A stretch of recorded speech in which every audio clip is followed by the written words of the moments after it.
I also had a occasion where I met Nas on the Smoking Groove tour with the Fugees, and me and Main Flow we went back to the hotel room with him and LES.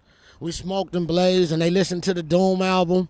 And, you know, Nas was like, yo, y'all niggas is dope. What's going on? What we need to do to make this pop? And we was telling them, like, yo, we got trouble with our label. Our label just treating us as underground artists. They don't want to put any money behind marketing and PR.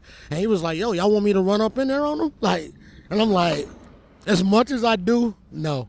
You know what I'm saying? Because back then, that was when, you know, Ja Rule and all of them had went up into the label with bats and destroyed computer equipment. And I'm like, if you would have asked me this 2 weeks ago, I would have said yeah. And I'm still honored that you would even offer to go and do such a thing for us, you know, after hearing our music and believing in us that much. But I didn't think that was the proper way to go. But looking back in hindsight, I should have did it.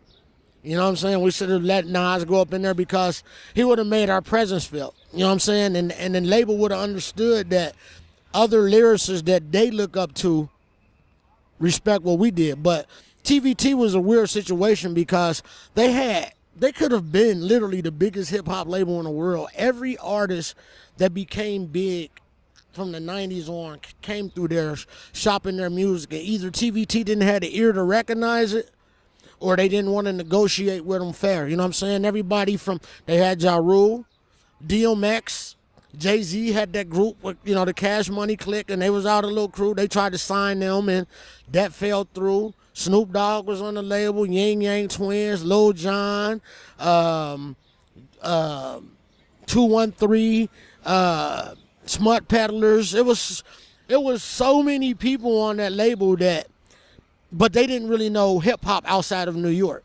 You know what I'm saying? Like, they just knew how to... And Mike Geronimo was the biggest artist on the label at that time, and they sunk a lot of money in their helmet. He did a song with Puff Daddy that I think destroyed his career. You know what I'm saying? Like, once he did the song with Puff Daddy, he went from rising, and that was just his apex. It was just like, all right, you're doing that shiny shoe shit, nigga. We ain't fucking with you no more. So, but Mike, that's my nigga, man. He was always real. Shout out to Mike Geronimo, man. TVT used to buy that nigga cars and houses.